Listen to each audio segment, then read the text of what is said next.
meeting of the Wellbeing Board. First of all, we've got apologies. I think people I know are Graham Ebers can't come, Nick Fellows is away, Matt Pope can't come. Anyone else? Graham Ebers, Nick Fellows, Sarah Deason, but she's sending a substitute. Steve Moore and Matt Pope, you mentioned. Yep. Okay, thank you very much. We've got the minutes of the previous meeting. Has anyone any corrections or comments on those?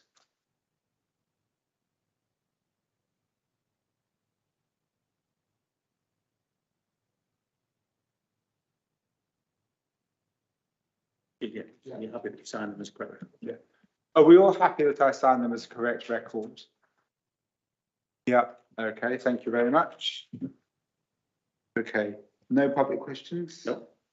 No member questions? No. So the annual report from the Director of Public Health, which is now, Tracy, that's correct, is that you can tell me how to pronounce it. That's an excellent attempt. Wow, it was a try. It's better to try and fail than not to try at all, I feel. But, absolutely. But yeah, it's one of the better. And tell us a little bit about yourself, because I think, is this your first meeting or? I've been to several, but yes, this is the first time I've presented, Councillor. Yeah, thank you. So okay.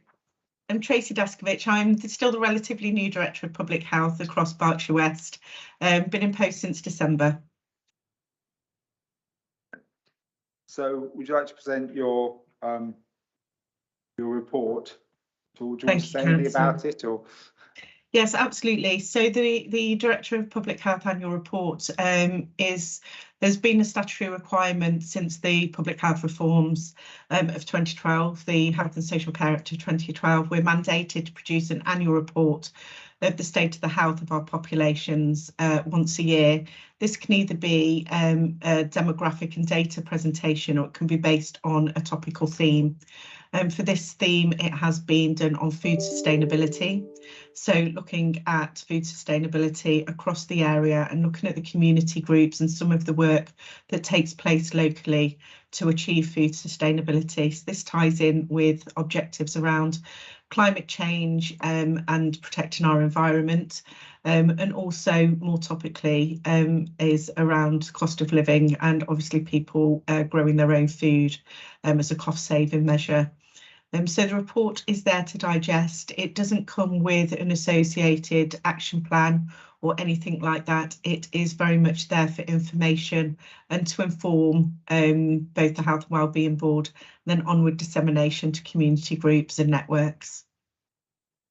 Okay, thank you very much. Has anyone got any questions or comments about it? And certainly we were discussing it and saying it's a very full and thorough report. The problem is, where does it go in some ways? And you know, a lot of time's been taken about it. And yeah, that's not all yours because it was being done before you came and you kind of inherited it. But even so, a lot of time and effort has been gone into it. How will it be used? So it is being used very much so by the voluntary sector, who were also very much involved in the development of the report. So the videos that are contained in the electronic version. So if you go on the link that's available in the report, that will take you to the electronic version where the videos are. So we continue to work with the voluntary sector around local groups and working with schools and education. And it's very much an information piece for people that may be interested in climate change, environmental change and food sustainability.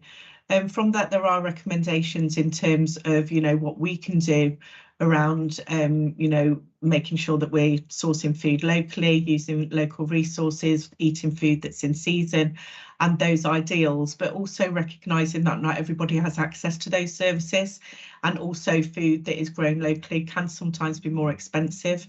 So it is a conversation piece and one that we can use around education, around developing understanding and knowledge about the way people access food and making it more affordable going forward. So I think it will be used in a myriad of ways across different groups. Thank you. One of the things that I've been interested in for a long time and worked in it was producing food with people who have mental health problems. And is that something which, you know, can be looked at as well and encouraged? Because certainly it was very good for the people who had, you know, who I worked with and so on, and they saw from seed to eating it and so on, and the whole circle and things, and that was very positive. But they also had something to take home which they had produced, and they were very proud of that. So is that something which we can look at to go forward with? It's a really good example, Councillor, and there are really good work programmes across the country that really build on that. So organisations such as the Shaw Trust, for example, do that very much in a localised way around allotment use. And there has also been community projects where people with larger gardens give over a space of their garden for community work such as that, whether working with adults with additional needs, or also people that don't necessarily have access to their own garden. So people living in flats, for example, people give over a space of their garden because the waiting list for allotments in many places is so long.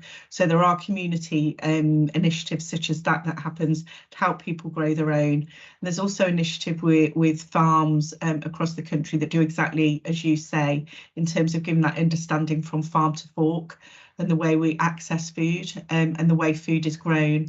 Really interesting programmes with primary school children that don't necessarily understand where food comes from and where food is grown and how it comes from. You know, that absolutely believe that chips come from the freezer in a bag, have no sense of the fact that that actually comes from a potato that comes out of the ground.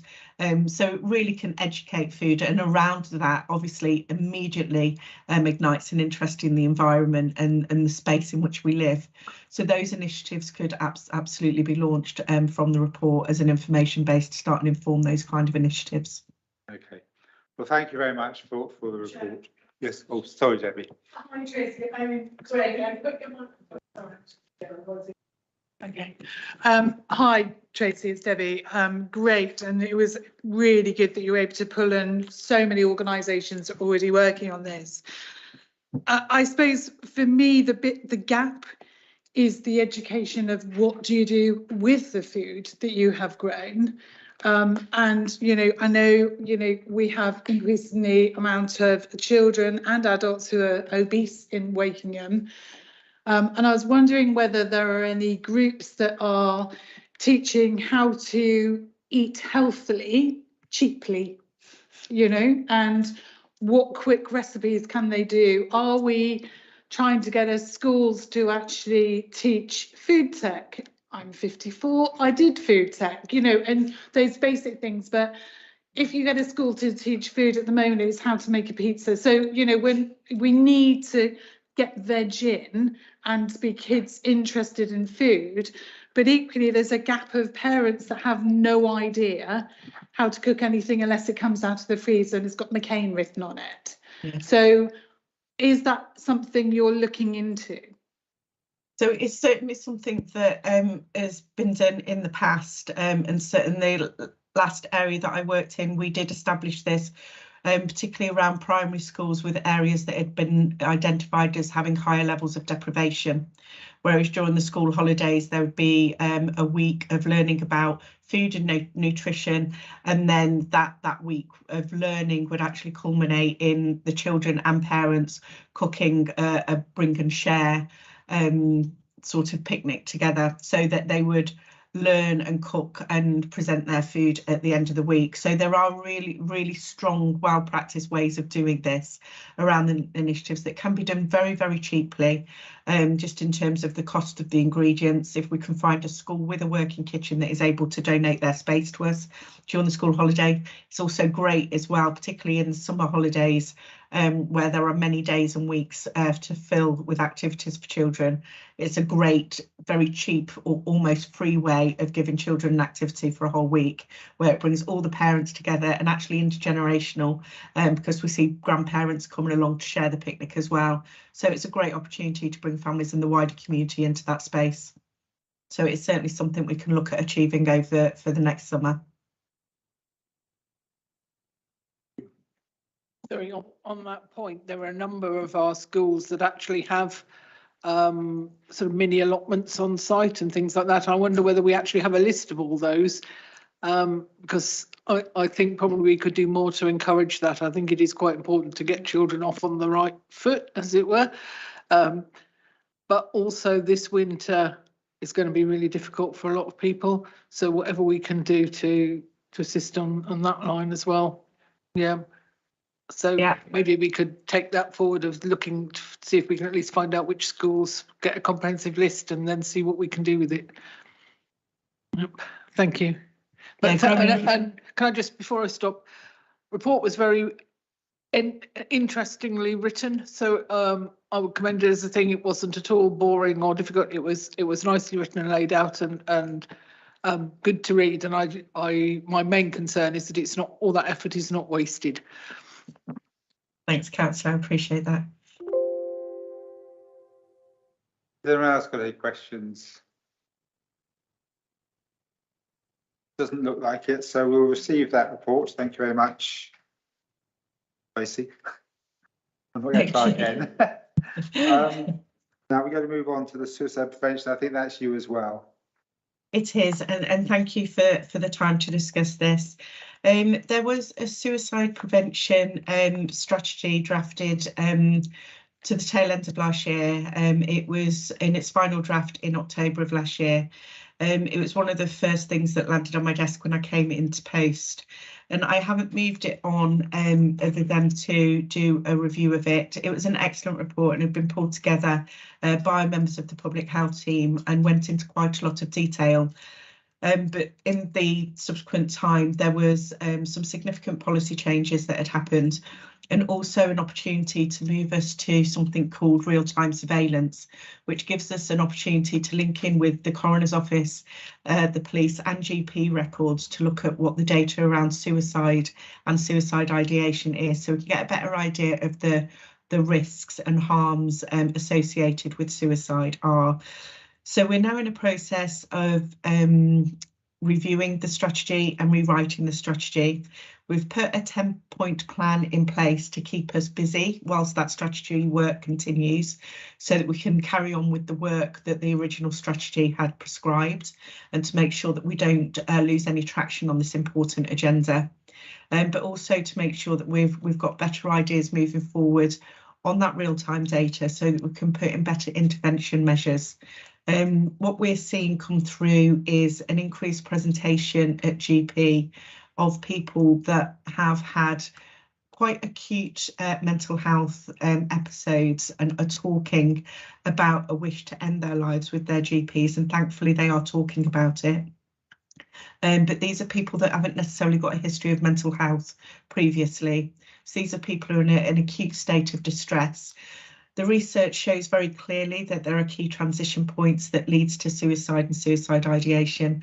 And these are key transition points such as transition through different school stages. It can be a loss of employment, a breakdown of a relationship, or bereavement are key points in people's lives where they hit a mental health crisis, where they need support. We want to have a clearer idea of the intelligence and data that informs suicide, and to put in place a really good harm reduction strategy around this. Our ambition is to have zero suicide, which is a bold ambition, but I think it's the right place to aim. So it's Commonwealth Health and Wellbeing Board, firstly to suggest that that you're happy with the suggestion that we do a review of the existing work and put in place these new ways of working and new ways of establishing evidence, but also the establishment of the renewed suicide prevention partnership to look at this work in detail, and obviously to bring back to the board the final strategy in spring of next year. We're hoping to launch a consultation process, should this process launch today, by having a suicide prevention summit in the late autumn of this year, where we can launch that consultation process and ensure that we've got good community and stakeholder engagement in the production of the strategy. Thank you very much. And certainly, I think it's important to have a strategy, but it does need reviewing and making sure that it's as up to date as it can be, because things are changing. And certainly, I mean, I know personally that from ARC, there have been more people, more children, that's the counselling, local counselling service, more young people and children presenting with suicidal ideology and so on in the recent times, and that's something which is mirrored across the country, I think. So that's important. There's Prudence and then Debbie. Ben. So you referenced there the objective of zero suicides. I think I need to probably put on record that I support dignity in dying, and therefore there are some circumstances in which I would not necessarily want to prevent a suicide. It's a very tiny corner of the issue. So in general, I'm completely supportive of that, but I don't want to lose sight of that little corner of the subject. If you don't mind me just introducing that, I think there are circumstances where people need the right, and that's it, but not in general. I'm not an advocate of suicide in general. Thank you, and I think that's a really important point, that the definition of suicide is very clear in the strategy. It's a really important point. Thank you. Hi, I presume BHFT, who are the main provider of mental health services, would be involved with this strategy.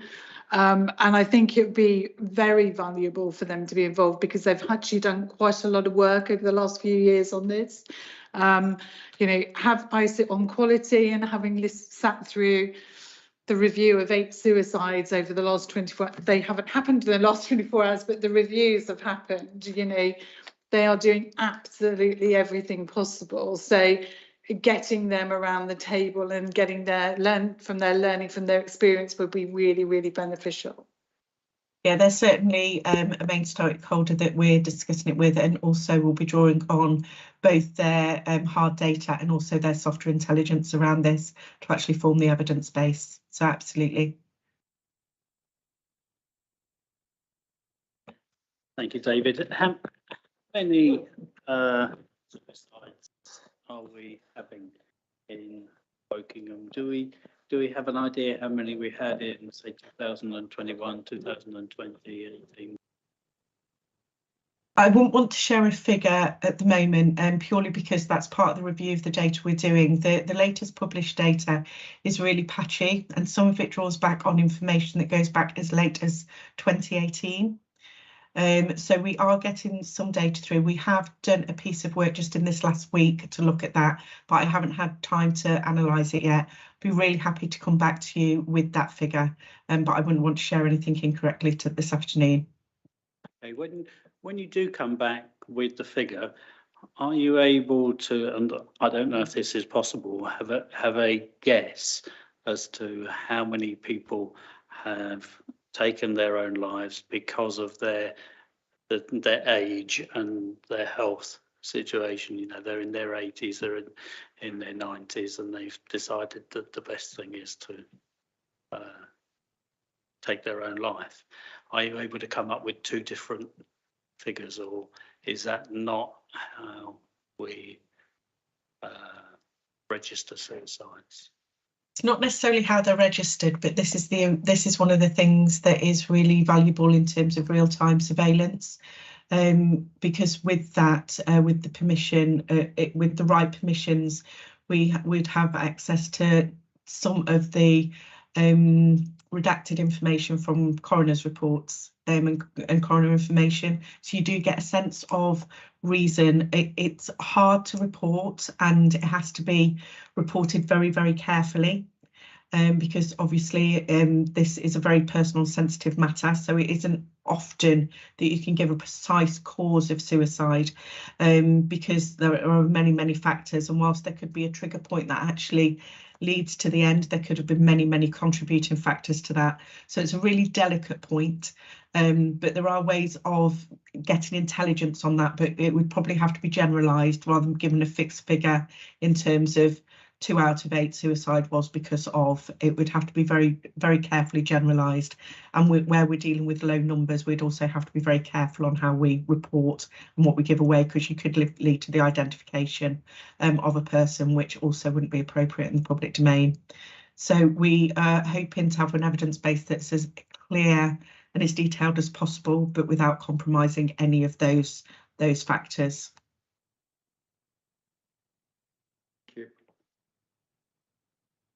Any other questions?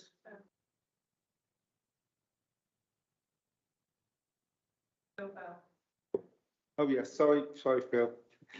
Phil? Thank you, Chair. I think Susan might have had her hand up Susan's got her hand a up. bit prior to me, but Sorry. are you happy for me to ask the first question, Susan? Okay, thank you very much, and thank you, Chair, and thank you, Tracy, as well, for the information that you provided, and really helpful. Really great to know that we're kind of using the real-time surveillance and perhaps some of the insights that come from that as well in thinking about how we take forward our strategy for the future. Just very mindful of the fact that, of course, we've got some real stressful, potentially some real stresses coming up this winter time with the cost of living. So is that something that we'll certainly sort of scope within that strategy as well? So give great consideration to that, because I do think there are going to be some real risks for some individuals associating to that.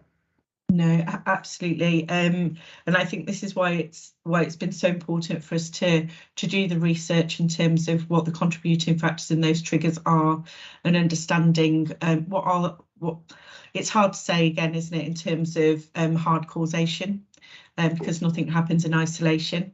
But it's been really, really important for us to really understand those, and particularly what are the triggers at different ages.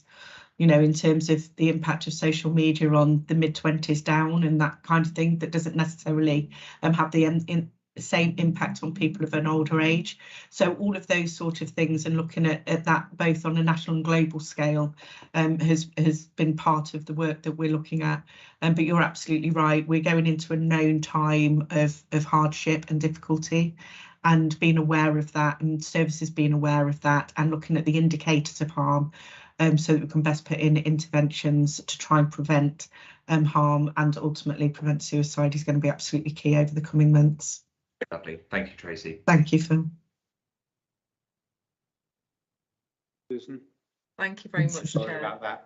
Not really, not a problem. Thanks, Chair. So my question was related to what Philip said as well. It was in relation to the suicide ideation, that increase in numbers, and obviously you've outlined some of the patterns in terms of the circumstances behind those who are experiencing suicide ideation, and so mine was about the timeliness, and I think it probably does relate to what Philip is talking about how we keep on top of, the more we understand, to ensure that we are having the most appropriate responses at the right time, and there isn't I'm sure there won't be a gap, but it's just, I think for me, understanding that timeliness given where we are right now, as Philip talked about.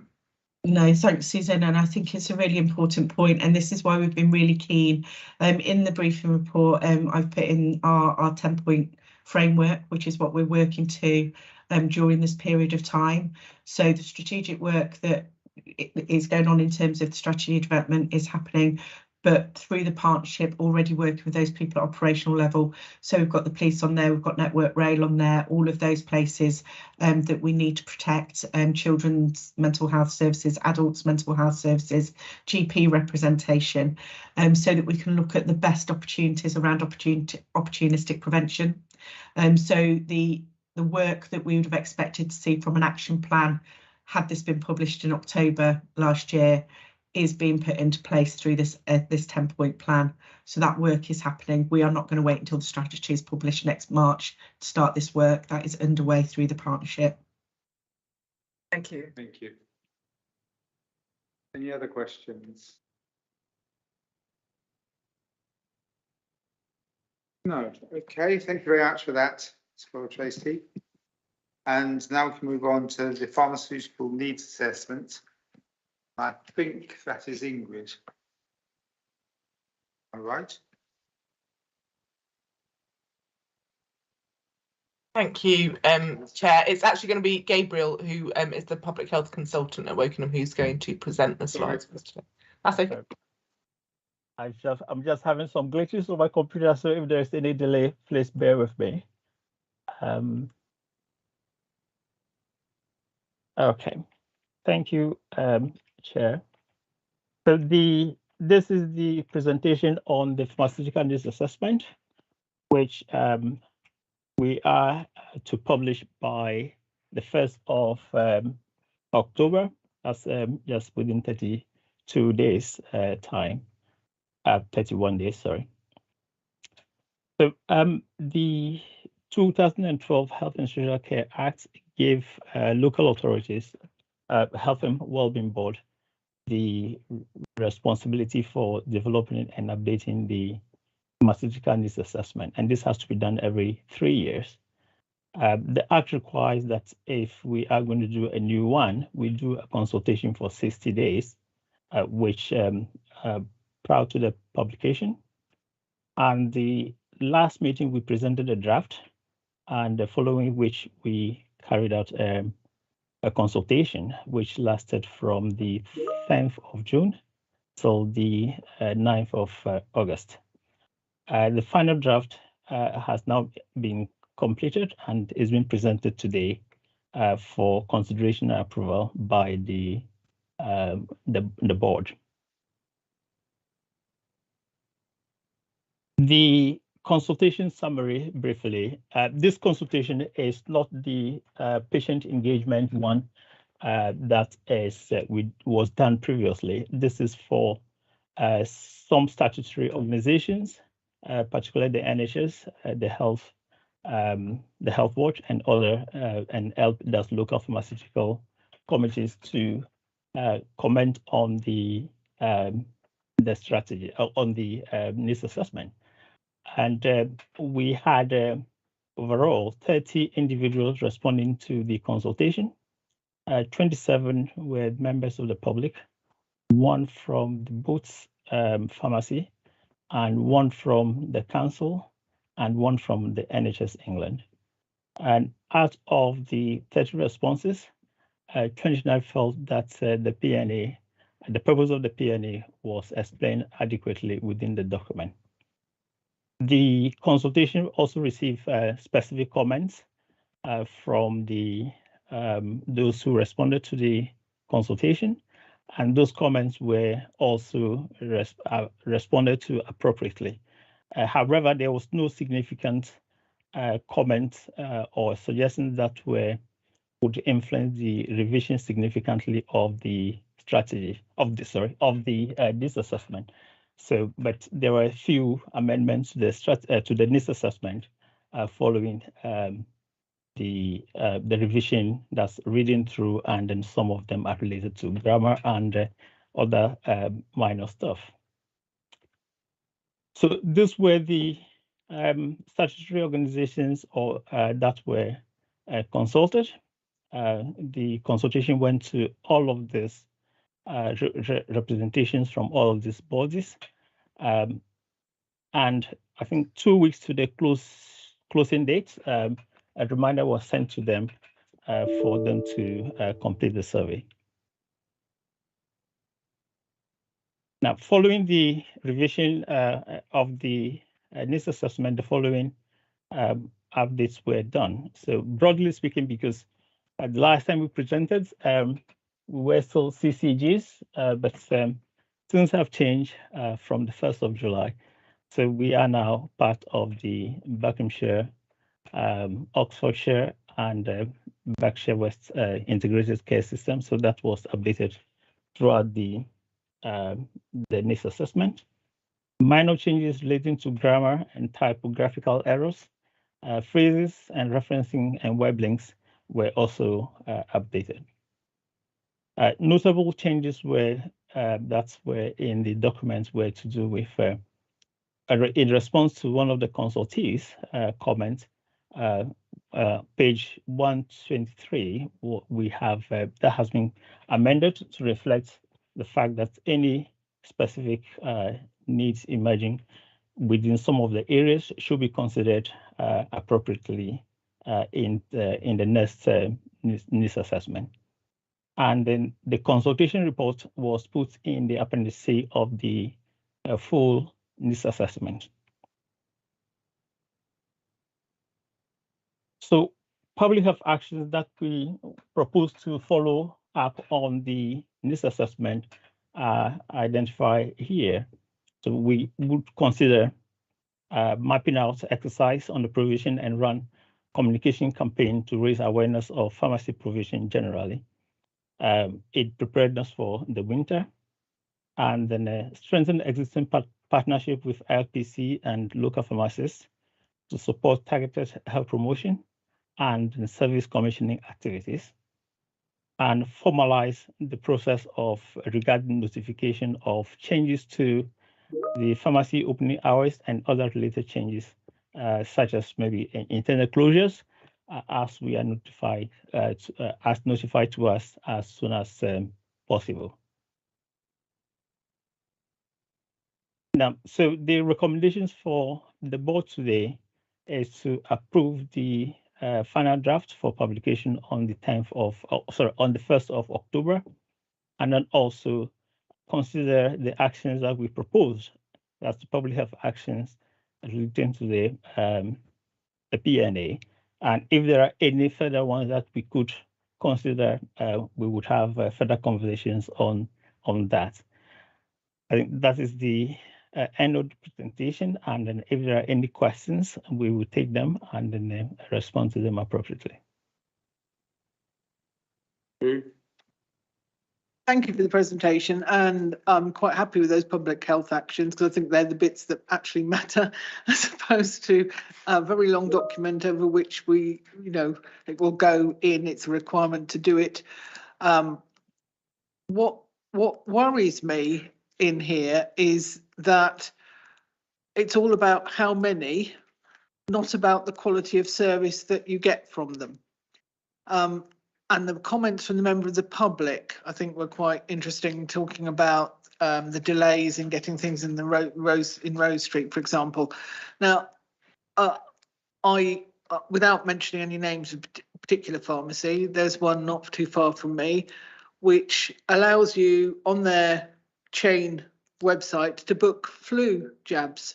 They don't do flu jabs. People keep turning up for them and being told, no, we don't do them, but their company website says they do, right? And this has been going on for months and months and months, at least a year now. And I've written to the company, they're not interested in doing anything about it and even get the courtesy of a reply. I don't know what we as a local authority can do about things like that, where pharmacies are very slow, or they don't offer the things that they're supposed to, or they aren't supposed to offer those things, but somebody tells you that they do. And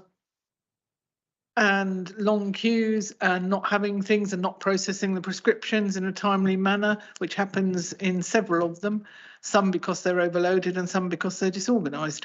And I just don't know how this makes a difference to any of that. So what I'm interested in is what else can we do? What powers do we have? What interventions can we make that actually change things for the public? Those 3 public health actions are all laudable, and I think they're important things to do. But what else can we do?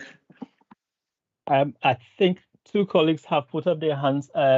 Ingrid and then Tracy have put up their hand. I don't know whether it's to reply to that specifically, but what I can say before they come on is that, I mean, the part of the engagement with LPC, that's the local pharmaceutical committees, probably could be a vehicle to influence some of those things. But I would leave the details of those conversations to Tracy and then Ingrid to continue.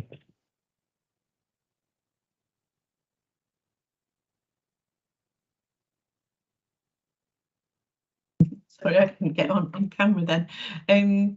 So it's a really good question. I think it's always so important to look beyond the numbers and to look at quality.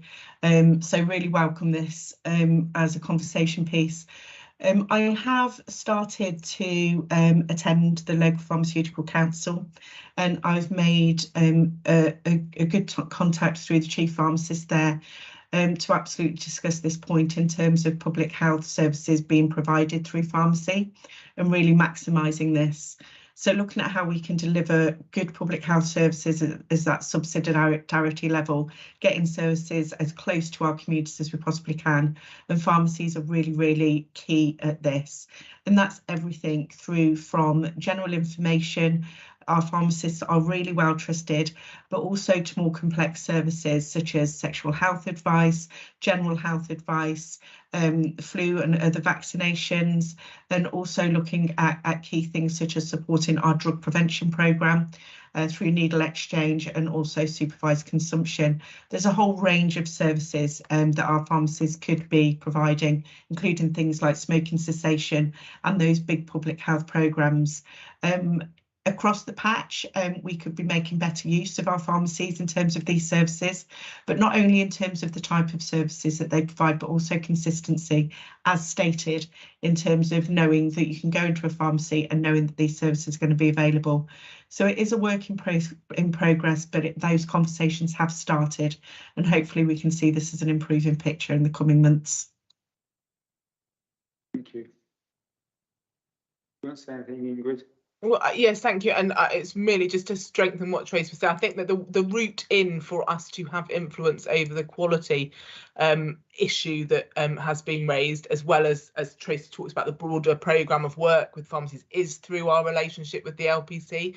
And I think that does require a concerted effort on our part, which is why that's here on this. So the local pharmaceutical committee is our local representation of all of the pharmacists and pharmacy owners in our borough. So that is our route to raise those issues. And I think that if we, as Trace says, invest time in getting a really constructive relationship through public health and the local authority with the LPC, then I'm hopeful that we will be able to at least raise those issues and have the right people in a room to discuss how they might be addressed. Thank you. Is it possible for us to have a report back on how that's going in, say, 6 months' time or 9 months' time, something like that? Yeah, absolutely. It'd be good in 6 months' time.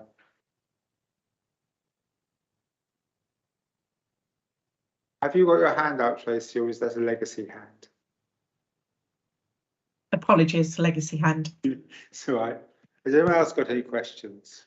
No, I just got a comment really. I think it's really difficult with pharmacists because they're all independent businesses. So I think LPC is absolutely the way to go, because they try to corral them and to steer them. Pharmacy has historically been under NHS England direction. It will come to the ICB at some point. So again, it might be another kind of route in for that. I agree, you know, some pharmacies are fabulous, you know, supporting with, you know, blood pressure, medications, minor injury advice, that kind of thing. But I think it's difficult to try and tease out whether some of them are not run quite so well, or you know, what's going on. I don't know if any of you understand how a pharmacy works. I have my eyes open. I work in Swallowfield, so we've got a dispensary. And actually, you know, patients say, why don't you have amoxicillin in stock? And you go, well, we've got this number, but, you know, if it's not here, then we order it and it comes, they usually have deliveries 2 or 3 times a day. So there's always stock coming in. But in that, you need somebody to actually take the stock and put it on the shelves, you know, so there needs a process. I think the other problem, which I'm hoping that we're coming out of, is that pharmacies are having to close at very short notice because their pharmacist's been unwell. So it was huge in the COVID times. And if there's not a pharmacist on board in the building, but your stuff is on the shelf, it's not allowed to leave the building. So there's some legalities associated with it as well. So it would be nice to think that most of the illnesses are settling down. Again, I pick up on your point with flus. I've had a text message from my pharmacy to say, do you want to book your flu jab? I know that nobody's got them at the moment. So yes, they're booking an appointment, but you can't just stroll in and have one. So it's sometimes their communication as well is rather lacking.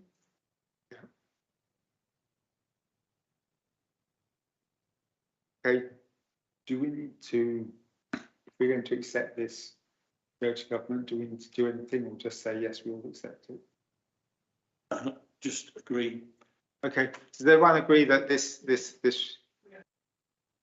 Yes. Yes. We'll all agree that this can go to government. The problem is it goes to government, gets put on the shelf and gets forgotten. But we've said we want to use it, and we want to, you know, let's make the best of a bad job is what I'm saying. And yeah. So no. But just having to do all this, I mean, it's quite a big thing that you have to do, and you know, you wonder why sometimes. But then we're looking at the forward programme.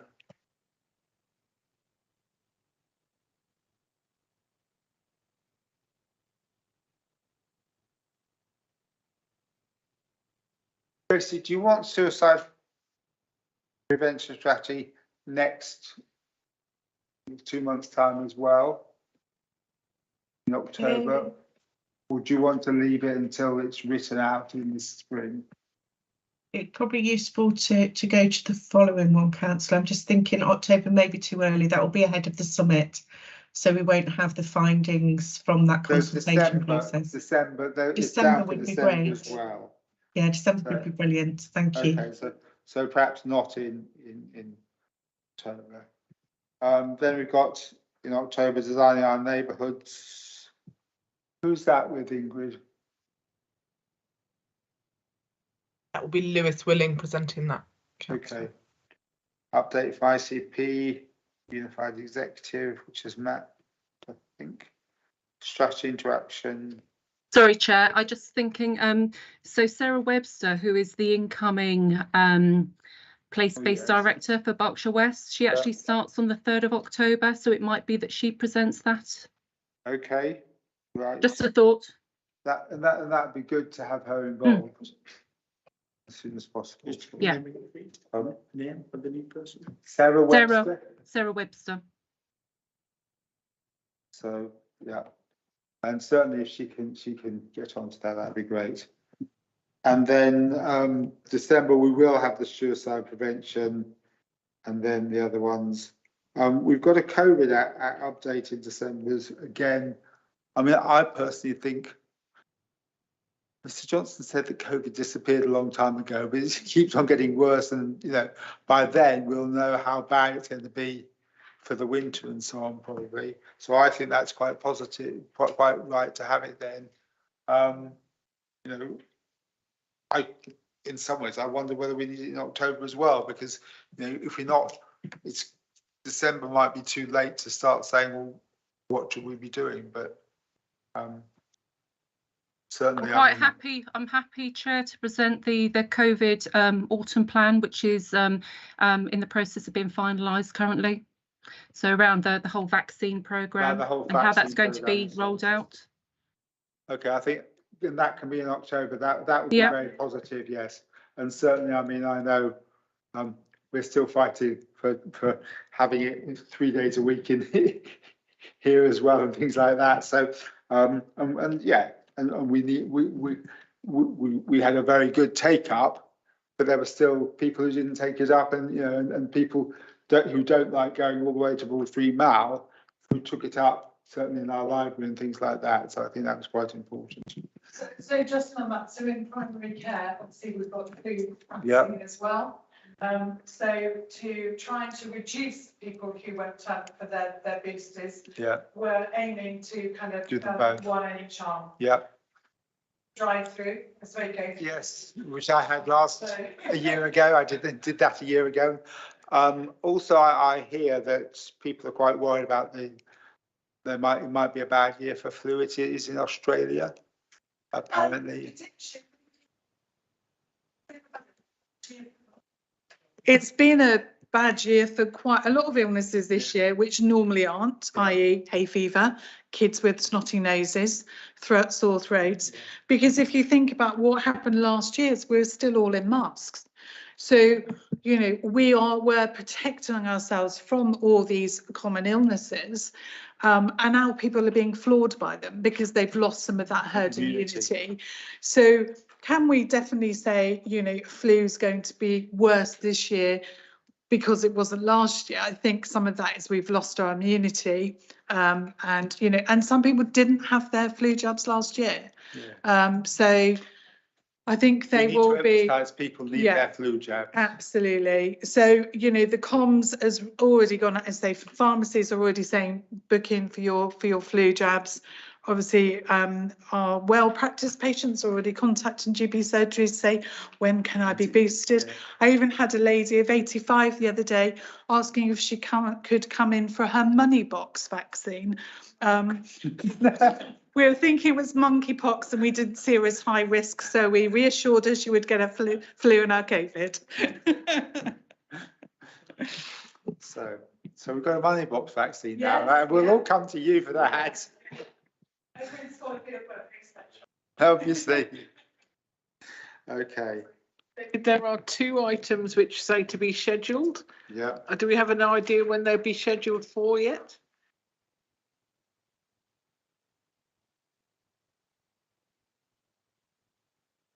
Children care. I mean, that's coming into force. It's supposed to be around now, but I don't know I'm how. not sure. I can't remember when we had the last update. No, I remember myself being updated on the recruitment of staff Yeah. was starting, but I haven't heard anything since. So maybe the end of the year, was that? I mean, if that came up if we put that up for December, I think, that would give time. It's meant to be starting now, so that would give time to something of a rollout and things like that, and whether it was working. And just the other one, the GP performance might be better off in the spring because the IPSI Morrow, you know, questionnaires that go out and friends and family are usually in the October months. So I don't know whether you want some of that data. February or April. Either. Just pick it. I think we just pick a date. If we haven't got the data, the information we need it, we can push it forward, can't we? Yes, I think let's put it in February. Yeah. And then, you know, we can say, well, it could come to April, but it's good to get that kind of thing forward. And certainly I know there are some practices where people are frustrated.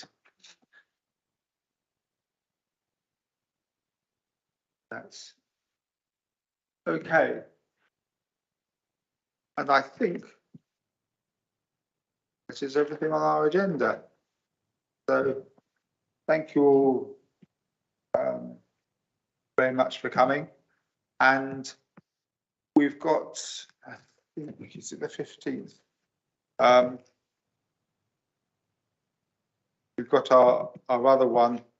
I think it's the 15th. I thought it was. Yes, on the 15th, the non-public one. So if people can come to that, because that's hearing what's happening on the grounds and is very, very valuable. Okay, and I don't think there's any other questions or anyone else who wants to say anything. So thank you all very much, and hopefully we'll see you in 2 weeks' time. Thank you. Thank you, Chair.